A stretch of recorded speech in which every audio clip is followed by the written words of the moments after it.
Alhamdulillah Rabbil Alamin wa salatu wassalam ala nabina Muhammad wa ala alihi wa ashabihi ajma'in. Аллах Таалам барыбызга пайдалуу илим, кабыл болгон амал, кабыл болгон дуа насип кылсын. Ибн Кайым рахимахулло Дарт жана Дава деген китебинде эми кимде ким Алланын ырайымына жетем, бейишине кирем деп жакшылыкты үмүт кылган адам мына ушул нерселерди аткарыш керек. Биринчиси ахадуха махаббату ма яржу. Жакшылыкты үмүт кылгандан кийин ошол нерсеге болгон сүйүү болуш керек адамда. Мындайча айтканда ушул жолдомолор азыр айтыла турган нерселер. Адамдын үмүт кылгандагы үмүтүнө амалга түртө турган, үмүтү жакшылыкка түртө турган, жалкоолукка эмес, кайдекерликке эмес, ошол практикалык кадамды айтып атат. Эгер кимдин үмүтү болуп туруп, эмнени үмүт кылып атасың? Бактылуу болом деп үмүт кылып атабы? Жакшылыкка жетем деп үмүт кылып атабы? Бейишке кирем деп үмүт кылып атабы? Алла Тааламдын ыраазылыгына жетем деп үмүт кылып атабы? Анда ошого жетүүдөгү сүйүү болсун деп. Сүйүү болбосо адам алдыга жылбайт. Эң чоң мотивация. Адамдар неге акчаны жакшы көрөт, ошон үчүн ага умтулат. Кайсы нерсени жакшы көрсө, адамда энергия пайда болот, шыктанат. Ошон үчүн алымдарда айткан, үмүт менен коркууда сүйүү жетелейт ушун деген. Үмүт менен коркуу менен гана чектелип калса адам кулайт, жарым жолдо калып калат. Сүйүү адамда болгон сүйүү, ошол нерсе адамды жетелейт. Чын эле ал адам ошо жасап аткан амалын сүйөбү, чын эле намазын сүйөбү, Аллахка болгон жакындап аткан жакындыгын, ибадаттарын, Аллахты сүйөбү, ушуну адам жүрөгүн карап көрсүн. Экинчиси, ушул нерсе колуман чыгып кетпесе экен деген адамда коркуу болуш керек. Ар бир адам мүмкүнчүлүгүн пайдаланып калыш керек. Жаштык кез, орто кезде эмес, орто кез улгайган кезде эмес. Жашыңда таш чайна, жашыңда берсин мээнетти деп коет. Пайгамбар алейхиссалату вассалам не деген? Ушуга чакырган. Мүмкүнчүлүк бир жерде турбайт. Бош кезде бошой калганча, өмүрүңдө өлүп калганча, ден соолугуң бар ооруп калганча, колуңда барда кедей болуп калганча, мүмкүнчүлүктү колдонуп кал деген багытта маябай көп. Себеби неаматтар, жакшылыктар бир жерде турбайт адамдын жашоосунда. Кечеги бар, бүгүн жок, бүгүн бар, эртең жок. Адам ден соолугу да ошондой, мүмкүнчүлүгү да ошондой. Туруктуу бир жерде туруп калбайт. Ошон үчүн адам өзүнүн заманында, жашоосунда убакытын пайдаланып калыш керек, ар бир көз ирме мүмкүнчүлүктү. Болду, өткөн нерсе кайтып келбейт. Адамдын жашоодо эң чоң өкүнгөнү да акыретте ушул өмүрүнө эки жолу өкүнөт. Анан өмүрүндө эки жолу сурайт Алла Таалам. Өмүрүңдү жалпысынан каяка короттуң? Анан айрыкча жаштыгыңды каяка короттуң? Ошол нерсени колуман чыгып кетпесе экен, мүмкүнчүлүктү колдонуп калсам экен деген адамдын жүрөгүндө күйүт болсо, мына ошол үмүт кылган нерсесин пайдаланып калууга түртөт. Бул деген тасвиф деп коет. Эртең кылам, ана кылам, эми баштайм, эми кылам деген нерсени жоет. Кой дейт, болду мына, мен бүгүнкү күнүм, акыркы күнүм. Ошон үчүн күнүңдүн баласы бол деген ушул. Ушул адамдар ийгиликтүү болот. Бүгүн сенин акыркы күнүң десе адам кандай аракет кылат? Осуятын жазат, эң жакшы амалдар жасайт, мүмкүнчүлүктү колдонууга аракет кылат. Бул экинчиси. Анан аракетти жасайт. Сүйдү, мүмкүнчүлүктү кой берип албайын деген коркуу пайда болду. Андан бул эки нерсе эмнеге түртөт экен? Адамды кандай гана мүмкүнчүлүк болбосун, кандай гана абал болбосун, мен умтула беришим керек экен деп умтулат. Себеби шайтан азгырат. Бирөө чет өлкөдө жүрсө, өлкөңө барып жетип ал биринчи. Анан ошол жака жеткенде акырын баштайсың. Бирөөдө үйүңдү стройкаңды бүтүрүп ал, бирөө болсо үйлөнүп ал шашпай, анан бирөө болсо неберели болосуң, анан баштайсың. Деп шайтандын куралы ушундай. Жакында, келечекте ана мына деп адамды мүмкүнчүлүктү пайдаланбай, мындай телегейим тегис болуп баардыгын ишимдин баарын иреттеп ал анан башкача мамиле кылам деген. Бул шайтандын алдоосу. Эч убакта адамдын ою бир жерге жыйналып, телегей тегис болуп өтпөйт өмүрдө. Үшүнтүп, далбастап, тияка бияка чуркап отуруп, биягын жыйнасаң тиягы чачылып, биягын бүтүрсөң тиягы башталып, ошондой. Балдарың чоңойсо деле, кызың күйөөгө тийсе деле тынбай жок. Баары мойнунда жоопкерчилик калат. Картайган адамдарды көрүп, адам андай адам көрбөйсүз, мен телегейим тегис, баары жыйналган, иреттелген. Анан отуруп мына эми Куран жаттайын, мына эми илим алайын, мына эми мен калтырбай тахажжуд окуйн деген. Ушинтип тырпалакта отуруп өтөбүз бул дүйнөдө. Ошон үчүн берде багыттама берип атат Ибн Кайым рахимахулло, аябай чын ыхласы менен бул китепти жазып, практикалык жолун берип, карапайым адамдарга чайнап, эзип түшүндүрүп берген. Кайра кайталап, түрлүү мисалдар менен. Ошого чакырып атат. Эми үмүтүңдү сүйүп болгондон кийин, ошол мүмкүнчүлүктү кой бере аламго деген коркуу болгондон кийин, эми аракет жаса дейт. Эч убакта жашооң малина болуп, бир калыпта турбайт. Бул алдоо өзүңдү. Эртең болот, анан мен бир күнү мындай болом, анан тим эле сонун болот дегенди жыйнаштырды атат. Мына ушинтип эле жүрөсүң. Бүгүн күнүң кандай өтүп атат, эртең ушинтип. Ушинтип эле өлүп каласың деген сөз. Ошон үчүн ар бир күнүңдү, ар бир жумаңды, ар бир өтүп аткан айыңды туура жакшы колдонуп кал деп. Ал эми эгерде ушул жогорудагы айткан 3 нерсе адамдын үмүтүндө коштолбосо, үмүтүндө эриш аркак болуп бирге жүрбөсө, анда бул жөн эле кур үмүт деп атат. Жана кур мечта деп коет. Мындай болом, анан тиңдей болом деп эч нерсе себептерин жасабаган, өзүн алдаган кур сөз сүйлөгөндөрдүн катарына кирип калат дейт. Адамдын чыныгы кылган үмүтү бул башка нерсе, анан кур үмүт деген башка нерсе. Кур үмүт такыр башка нерсе. Кур үмүт могу айтылган 3 нерсе адамда коштолбойт. Ар бир үмүт кылган адам коркусу да бар. Кайсы бир адам сапарда жүргөн болсо, же жолдо бараткан болсо, эгер ал корксо эмне кылат? Батыраак басат. Эмнеге? Убакытты коротуп албайын, кечигип калбайын деп. Жанагы поездга жетишпей калган адам же самолетке жетишпей калат, кандай шашылат, билетим күйүп калбасын деп жолдо. Жайбаракат кете бере, мүмкүнчүлүктү пайдаланып калайын, акчам күйөт, убактым кетет, планым өлдү дегендер. Көрсөңүздөр абал кандай абалда барат. Кечигип, ошонун артынан бир чоң утулушка, чоң бир нерсе кемип кала турган абалда адам кандай шашат.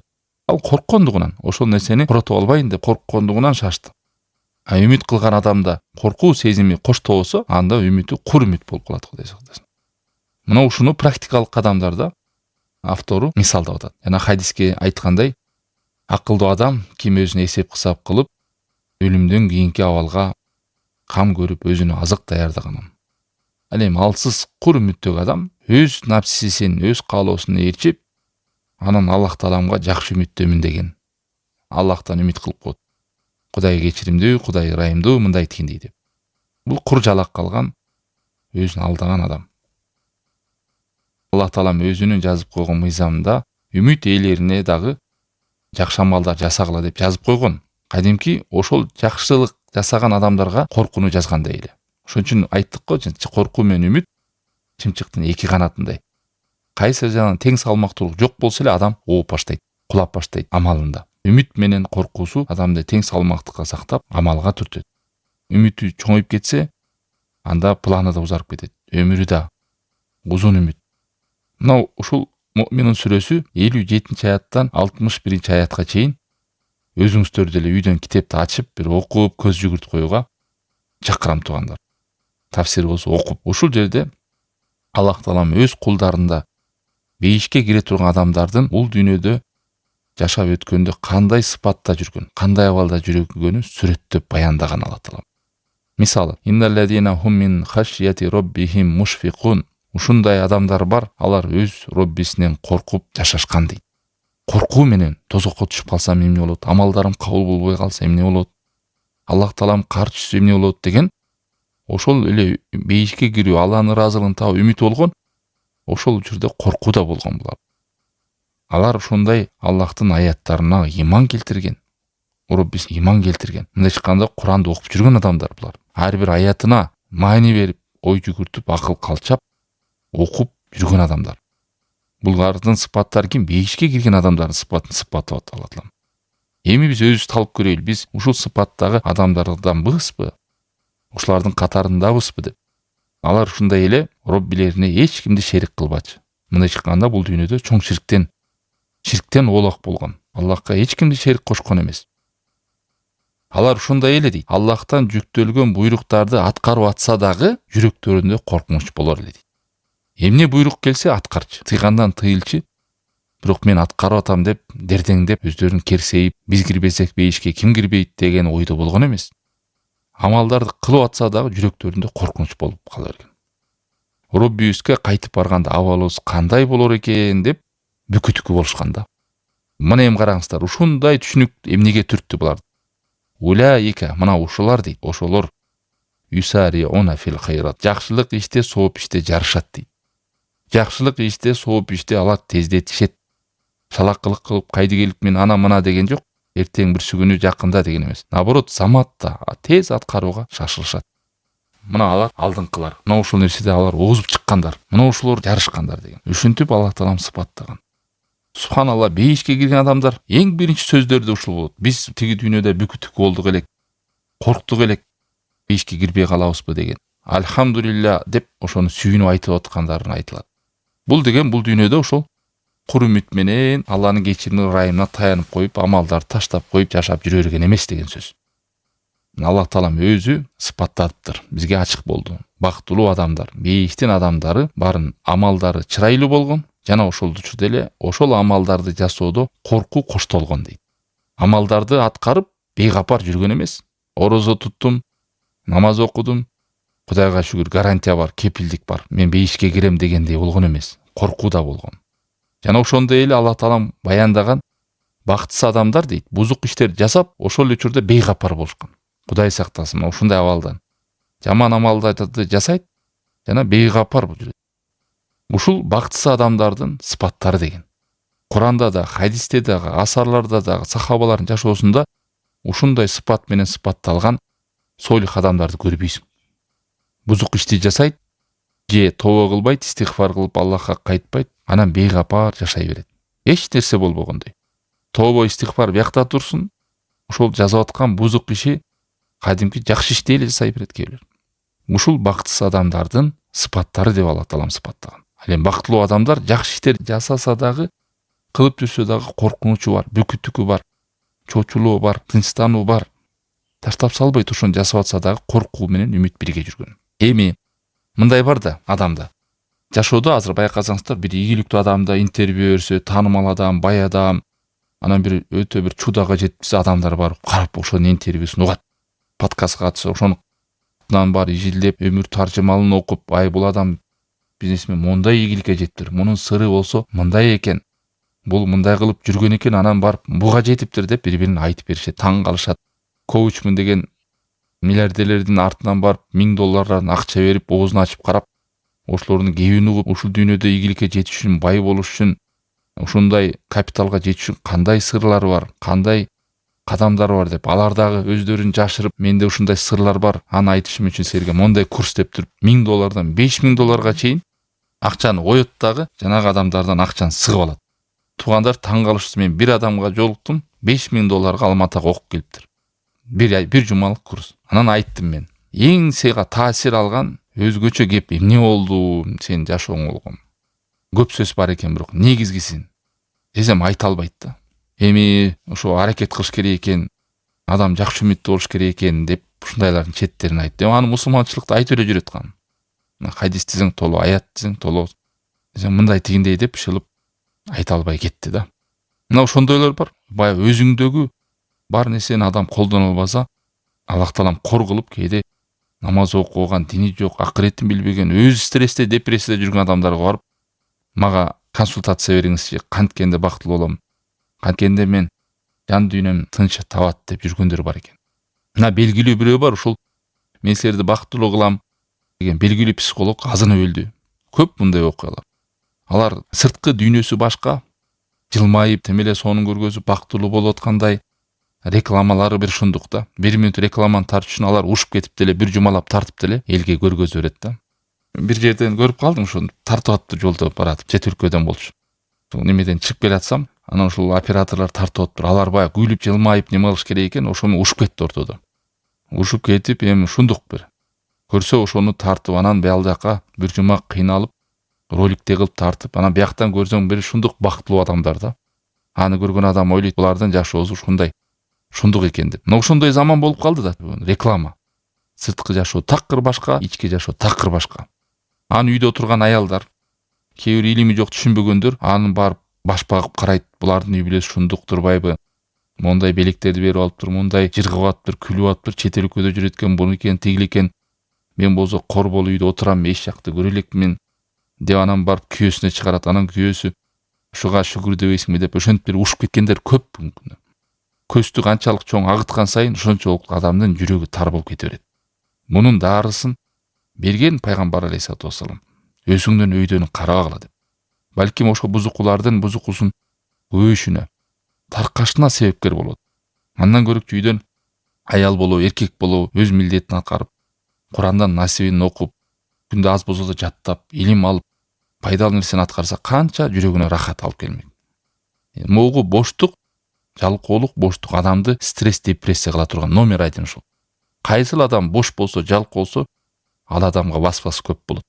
Байкасаңыздар, ишмен алек аракетчил адамдар кайгырганга да убакыты жок. Жана тарынчактар, ар кандай ойду баткандар, стресс болгондор ошолордун убакыты кенен. Же жалкоо, же боштук, телефон чукулап үйүндө жата бергендер. Окуган, аракет кылган, жок дегенде үйүн жыйнап отурган адам деле физический жумуш кылып ал адамга васвас кириши оңой болбойт. Намаз убакыты келсе намазын кылып, зикирин кылып. Бул сөз неге айтып атам? Бул жерде айтып атат. Бактысыз адамдар жашоодо кылгардын иштин баарын кылып алып, анан бейгапар жүрө берет. Ар кимге шылтап коет. Керек болсо бактысыздык болушун. Тиге шылтайт, буга шылтайт. Акыры барып Аллахка шылтайт. Анан тагдырына шылтайт. Анан шайтанга шылтайт. Анан жинне шылтайт. Анан орукчамын үзүрмүн деп шылып актанган экен. Ал бул дүйнөдө актана берет. Бирок Аллахтын алдында адам өзүн өзү билет. Эми мен жанагы сөздөрдү не айттым? Адамдар табиятында ушинтип ийгиликтүү деген адамдарды издеп, ошонун артынан чуркап, кол койдуруп, өмүр таржымалын окуп, ошолорду окшошконго аракет кылат. Эми бизге могу сахабалар чоң үлгү. Пайгамбар алейхиссалату вассалам сахабаларын артыкчылыктарын не деген хадистерде айтып кетти. Булар айрым сахабалар бул дүйнөдөн эле бейишке кирери анык болгон. Аллах таалам буларды өзү күбөлүккө өтүп мактаган, ыраазы болгондугун да кабарлаган. Эми ушул сахабалардын айрымдарын үмүт менен коркууда, ушунча жакшы амалдар жасада дагы, бейишке кирерин билсе дагы бейгапар жүрө берген эмес. Мага пайгамбар кепилдик берди. Мага аят түштү. Мен ушул эң жакшы доордо жашап атам. Сахабамын. Пайгамбарды көрдүм, өлөкчөлөк болдум. Ушулар менен өмүр сүрдүм. Мен кирбесем ким кирет деп коюп, намазына, ибадатына, жашоосуна боштукта жүргөн эмес. Булар амалда аябай коркууда болгон. Ар бир кемчиликтерин өздөрүнө эсеп кысап болуп турган. Мисалы Абу Бакр радиаллаху анху бир белгилүү сөз бар. Мен ушундай кааладым эле, мындай жоопкерчилиги жок эле бир кул момундун денесиндеги бир түк чачы болсом дегенде. Ушундай жоопкерчиликти алып, акыретим кандай болот? Андан көрөкчү чалыш болсом да мойнунда жоопкерчилик жок эле дегенди айткан. Дагы бир сөзүндө ыйлаган. Могу тилин кармап алып, ушу тилим мени тозокко тартып кетпейби деген. Ушак кура эмес сөздөр тилдин айынан адам чоң күнөө табаарын билип, тилин кармап алып айткан дейт. Дагы бир сөзүндө ыйлагыла деген. Өзүңөрдүн абалыңа ыйла албаганыңарга ыйлагыла деген.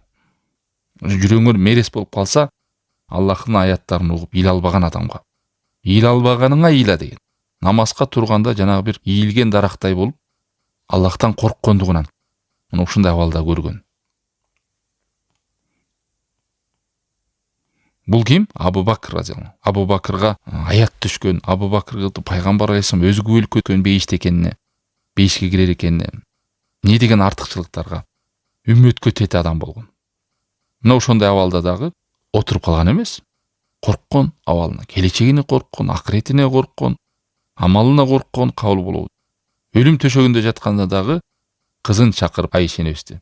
Мен ушул мусулмандардын казынасынан бул кийимди алдым эле, ушуну кайтарып бер деген. Апарып бер Омар ибн Хаттабка деген. Жөн чапан. Балким ошо падышалыкта ошо атай өкмөт деп турмун, ошол мусулмандардын казынасынан алынган кийим өтүп кетсем мени калып калбасын үйдө деп. Апар тез арада жеткирип бер деген. Арман кылам деген. Эгерде мен ушу жөн эле бир дарактай болгонумда, же бир дөңгөч болсом ошого сүйөн отурган деген. Бул сөздөрдү эмнеге айтып атат? Ошол Аллахтын алдында акыреттеги сурактан корккондугунан, бейгапар болбогондугунан, кайдыгер болбогондугунан, жоопкерчилиги жок эле бир жыгач болуп калсам, бир тал болуп калсам дегенге ойго чейин барган. Дагы биринде эмне дейт? Абу Бакрдын сөзү бар. Же малдар жеп аткан көкмөк чөп болуп калсам дегенге чейин барган. Мына коркуунун абалдары. Мына ушундай нерсе адамды жоопкерчиликке, амалга, олуттуу кароого түртөт да. Мына ушундай абалда болгон Абу Бакр радиаллаху анху. Айрым эле сөздөрүн келтирип атабыз. Умар ибн Хаттаб Тур сүрөсүн окуганда инна азаба роббика лавaqi. Сенин Роббиңдин азабы сөзсүз болот деген аятты укканда ыйлагандыгынан ооруп калган. Ибн Кайым өз китебинде келтирип атат. Өзүн токтото албай, ушул аятты окуп маанисин түшүнгөндө ыйлай бергендиктен ооруп калып адамдар үйүнө зияратка барганга чейин барган дейт. Бул ким? Умар ибн Хаттаб.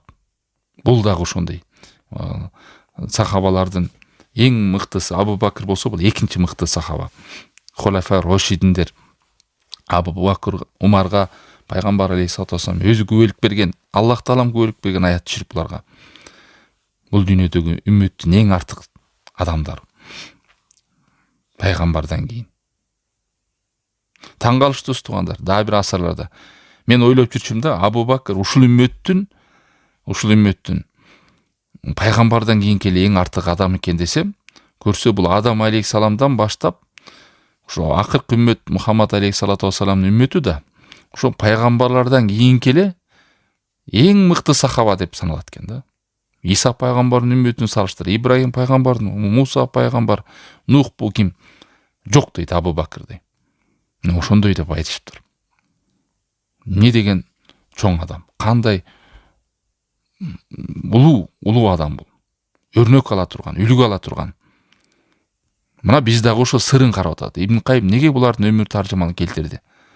Мына карагыла. Бизге кызык да Аллах таалам ыраазы болгон адамдарды көргүм келет деген. Эмне сыры болду экен? Кандай жашады, кандай жүрдү? Намазында, ибадатында кандай? Буларда бейгапар болгон? Бизге окшоп созуп жүрө берген мамаларды эртең оңолом, эртең баштайм, ана баштайм деп. Булардын сыры ушунда болгон экен. Коркуу менен үмүттү бирге байлаган экен. Мүмкүнчүлүктөрүн пайдаланган экен. Бир жакшы амал кылып алса дардаңдап, ошого таянып жата албаптыр деп биз өзгө сабак алыш керек. Пайгамбарыбыз мактап койсо, үлгү күбөлүк берип койсо, болду, кепилдик алдым деп жүрөгөн. Бизде жана кээ бир коомдо президенттин же баланчанын не деп коет, советниги деген удостоверение берип койсо, дардаңдап, ар кимди көз килбей кабинетти тээп барып, взятка алып бирөөрдөн сразу кутуруп кетип атпайбы? Элестетиңиздер, бул адамга сен бактылуу жашайсың, акыретте бейишке киресиң деп кепилдик берилген адамдар. Ошону укса да, билсе дагы, мына ушундай абалда. Кудайга да Аллахтан болгон коркуулар.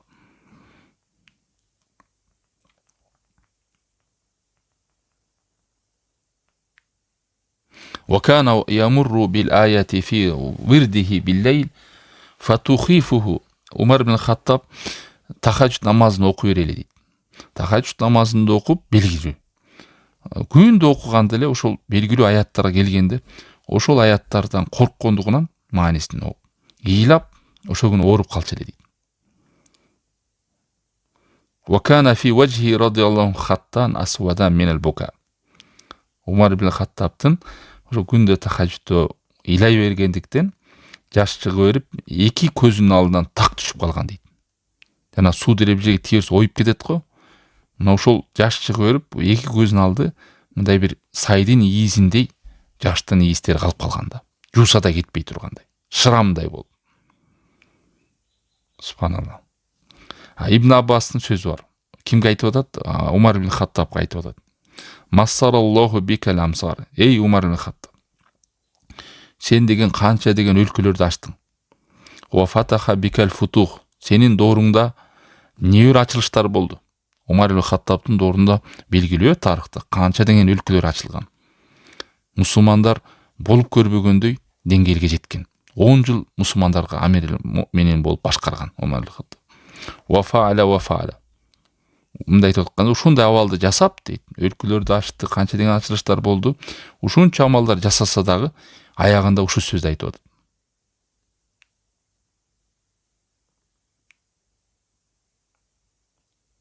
Аттиңай, мен калай терем дейт. Ушул Аллахтын тозогунан, каарынан саламатта калып, менде бир эч бир сооп деле, күнөө деле болбой жок болуп кетсем экен деген барган дейт.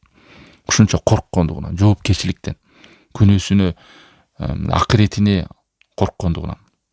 Бул ким сөзү? Умар ибн Хаттабтын сөзү. Субханалла. Ва хада Усман ибн Аффан радиаллаху анху кана. Усман эми 3-чү улуу сахаба. Биз эми баардыгын айтпайбыз, айрым эле ушу 3-4 сахабанын кептерин карап коңуздар. Эмне дейт? Кана ида вакафа алал кабр ябки. Усман ибн радиаллаху анхудагы жүрөгү жумшак, уялчак, Аллахтын аяттарын окуганда, эстегенде ушундай ыйга жакын сахаба болгон. Бул дагы кабырды көргөндө илач эле дейт. Хатта ябилла лихьятаху. Илагандыктан көзүнөн жаш чыгып, сакалдар ным болуп, суу болуп кетер эле. وقال لو أنني بين الجنة والنار لا أدري إلى أيتهما يؤمر بي. Эгерде мага кыямат кайымда Аллахтын алдында туруп калсам, бейиш менен тозоктун ортосунда кайсына киреримди билбей турган болсом, билбейм деген сөз, Аллах каяка буйройт мени, тозокко же бейишке? Мени танда десем, нени тандамаксың? Бейиш киресиңби же тозокко десе, лахтарту анакуна рамадан коблана алама иля айхима асир. Мен кум болуп калышты тандайт элем деген. Эгерде мен билбей турган болсом, бейишке киремби же тозокко кирем? Аз абалыңды сурак кылабыз, анан кийин сага өкүм жүргүзөбүз деген кеп болсо, мен анда сурак бербей эле кум болуп кетейинчи деп тилемекмин деген. Мунун баары эмнеге туугандар? Мунун баардыгы амалдарына таянып алган эмес. Анан бүгүнкү күндө жана сөздөрдү кайка алып барабыз. Жүрөгүм таза. Балан чыгарганда мен кыйынмын. Досторум айыл намаз окуй элек, мен окуп жүрөм. Мен менен жүргөн адамдар эптеп жүрөт, мен жакшымын, алдыдамын. Ана караганда мен намаз окубасам да мен туура сүйлөймүн. Ага караганда мен туугандарым менен ынтымактамын. Тигил адам намаз окуйт, шалакы бош. Ага караганда мен жакшымын. Мына ушундай сөздөр көп карапайым адамдар. Бул деген эмне? Өзүнө өзү таң берип атат. Өзүнүн амалына өзү таң калып атат. Өзүнүн мүнөзүнө өзү баа берип атат. Бул деген мен кыйынмын, мен жүрөгүм таза, мен жакшымын Кудайдын алдында. Кудайдын алдында да акмын деп коет келер. Элдин алдында да акмын дейт. Өзүм алдында да акмын деп гарантия берип сүйлөйт. Мындай абалда болгон эмес сахабалар. Шунчалык жакшылыкты кылса да, шунчалык буйрукту аткарса да, тыйган нерсени тыйылса да бейгапар болуп, акмын, тазамын, кыйынмын деп жүргөн эмес булар. Коркуп жүргөн, коркуп менен үмүт менен жашаган. Тозогунан коркуп, карынынан коркуп, Аллахтын ачуусунан коркуп, ошол учурда коркуу менен чектелип калбастан үмүт бейишине да үмүт кылып, ыраазылыгына, ырайымына бөлүүнү, кечиримине жетүүнү үмүт кылып, анын амалды коштоп жашаган. Мына Али ибн Аби Толиб бул эң 4-чү мыкты сахаба. Хулафай Рошидиндер, мумундардын амири, Пайгамбар алейхиссалату вассаламдын күйөө баласы.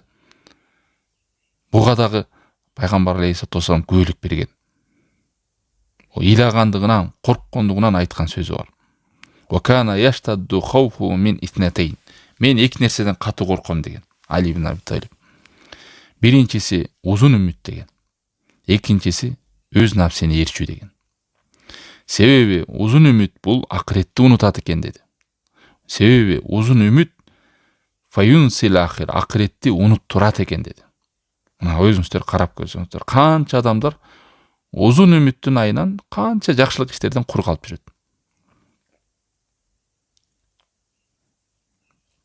Аны мисалдап айтпасак деле түшүнүктүү. Узун үмүт деген айли алдыда келечегим дейт. Шашпа айли келечек. Өткөндө бирөө 75-ке чыгыптыр. Анан көрдүм да, ошо айтып атат жанында достор. Ой, сенин күлүп жайнар убактың алдыда дейт. Шашпа сен дейт. Ал шайтан достору да. Ошентип тигин айтып атат. Ал тигин намазда жок экен, эч нерсе жок. Анан айтып атат. Айли жыргай бер, күл дейт, ич дейт. Жетишесиң, жүзгө чыгасың айли дейт. Тиги каткырып күлүшүп атат да. Тоо кылдым. Ошентип өлтүрүп койгусу келип атат ал адам. Намазы жок, Кудай менен иш жок, акырет жок болду. 75-ке чыккан адамды айтып атат, достор. Сен жашсың айли дейт. Бизде 90 бай бар, 100 бай бар го, билесиң. Дагы жүрө бер дейт кенен. Мына ушул узун үмүт акыретти унуткузуп койду. Ама иттибаул хава фаясудду анил хак. Ал эми напсини ээрчүү, шахватын ээрчүү, өзүнүн каалаган адам денесин эмнени эңсесе ошонуга башын тыгып кете берет адам. Ушул нерсе акыйкаттан тосуп коет экен деди.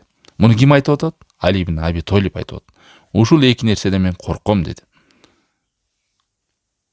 Ошондуктан силер адамдар карагыла дейт. Ва инна дунья код валлат мудбира. Адам жашоосунда күн өткөн сайын, ай, жыл өткөн сайын дүйнөнү артка таштап алдыга умтулуп кете берет экен дейт.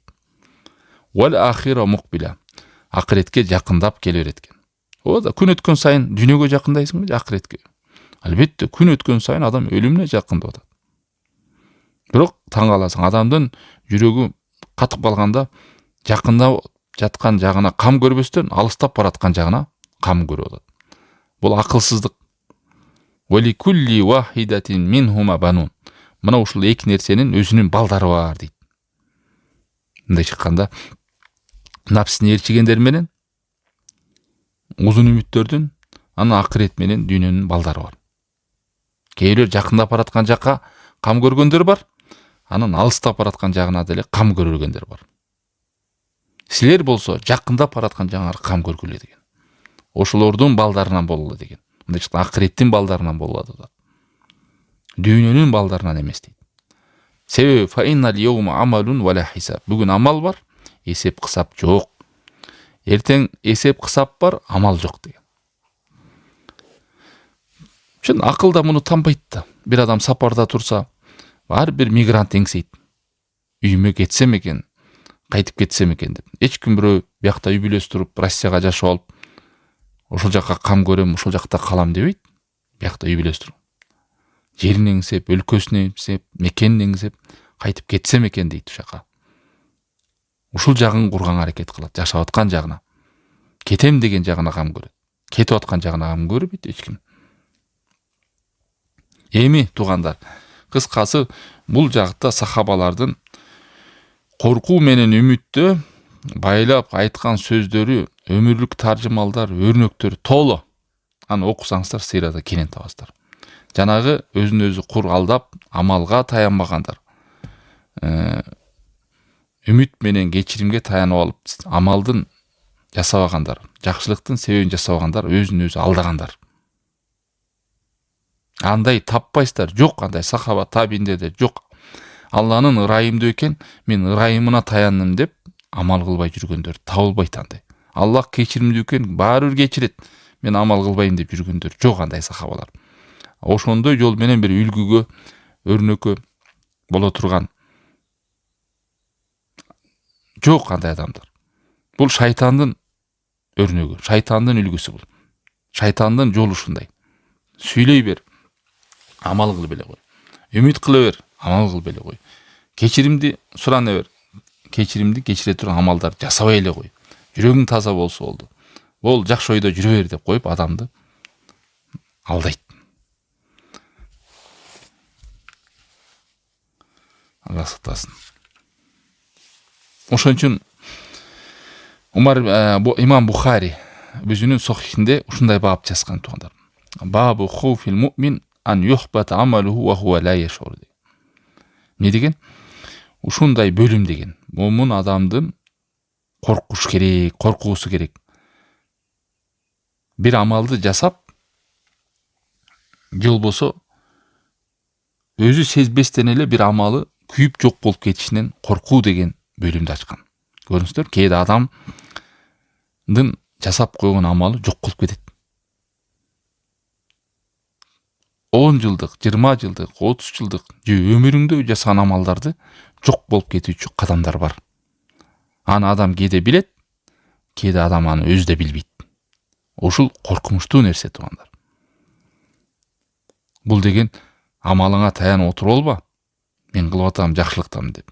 Кээде адам сезбестен эле амалдар күйүп кетет, жок болуп кетет. Билесиздер, капырчылык жок болот, куфурчулук, сыйкырчылык, милдет кылуу, ширк кылуу, рия кылуу, кылып аткан амалыңды Аллах үчүн эмес, башка дүйнөнү көздөп кылуу, бирөө укса экен, көрсө экен деген толгон токой амалдар бар. Кээ бир абалдар бар. Адамдын сообун жок кылып салуучу. Бирөөгө бир жакшылык кыласың кыйын. Анан ит экенсиң, адам эмес экенсиң, сага ушу жакшылык кылдым, түшүнбөдүң эле деди эле. Бирөө үй подарок эткен, канча акча. Ошону айттым, эмне болду сообу? Жок.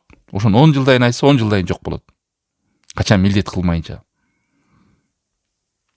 Алла сактасын. Ушул нерсени адам билиш керек. Анан кантип адам бейгапар болот. Ошон үчүн биз жалбарып дайыма Аллахым амалдарыбызды кабыл кыл. Айрым сахабалар эмне деген?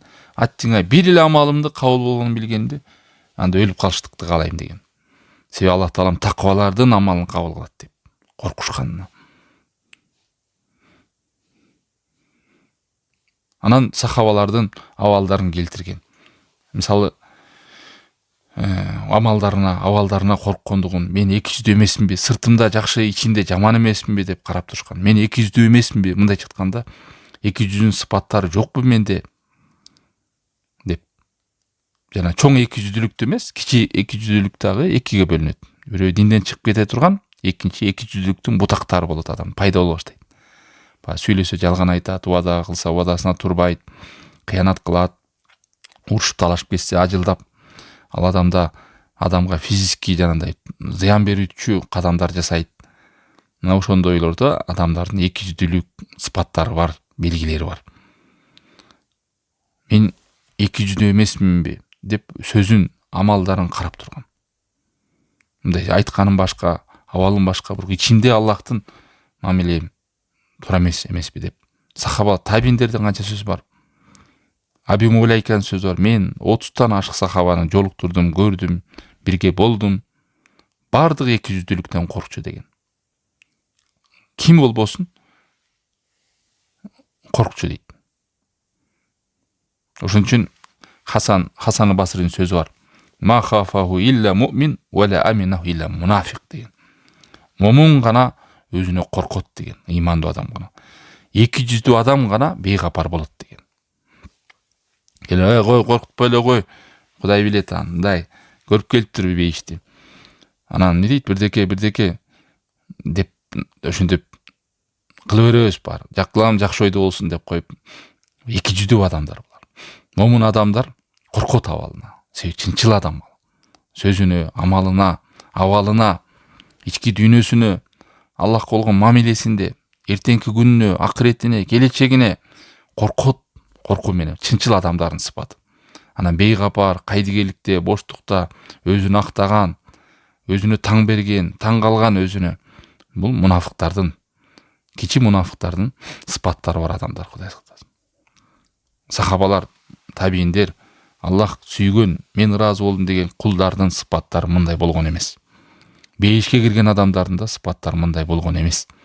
Мына ушунун бардыгын Алла таалам баяндап, хадистерде баяндалып, сахабалар табииндердин өмүрүндө биз көрүп атабыз. Мындай кур үмүткө, жалган убадага, өздөрү айткандай, жалган үмүткө, жалган нерсеге таянып алып, жалган да булардын сөздөрү. Себеби дегенде айтат, кечирим, Аллах кечир деп коет, Аллах таалам ырайымдуу деп коет өздөрү. Ырайымды кыла турган себеп амалдар жасашпайт. Кечирим дейт, Аллахтын кечирине бөлөнө турган кадамдар жасашпайт. Мындай адамдар жалганчылар, өзүн өзү алдаган адамдар деп айтылып атат да. Аллах сактасын. Баарыбызды Аллах таалам чынчылдардан кылсын. Сөзүнүн аягында Аллах таалам бизди ихластуулардан кылсын. Ички дүйнөбүз менен сырткы дүйнөбүздү тең таза боло тургандардан, айткан сөздөрүбүзгө амал кылуучулардан кылсын. Бул дүйнөдө жана акыретте Аллах таалам бизди кор кылып, шылдың кылып, адамдарга маскара болуудан сактасын. Айткан сөздөрүбүз берекелүү болуп, башка адамдардын жакшылыгына себепкер болуудан насип кылсын. Жүрөктөрүбүздү Аллах таалам напсилерибизди тазартып, буйруктарды аткарып, тыйган нерселерден тыйылууга, жакшылыкка бет алууга, жамандыктарды таштоого Аллах таалам жардам берсин. Ва саллаллаху таала аля хайри халкихи ва аля алихи ва сахбихи ажмаин.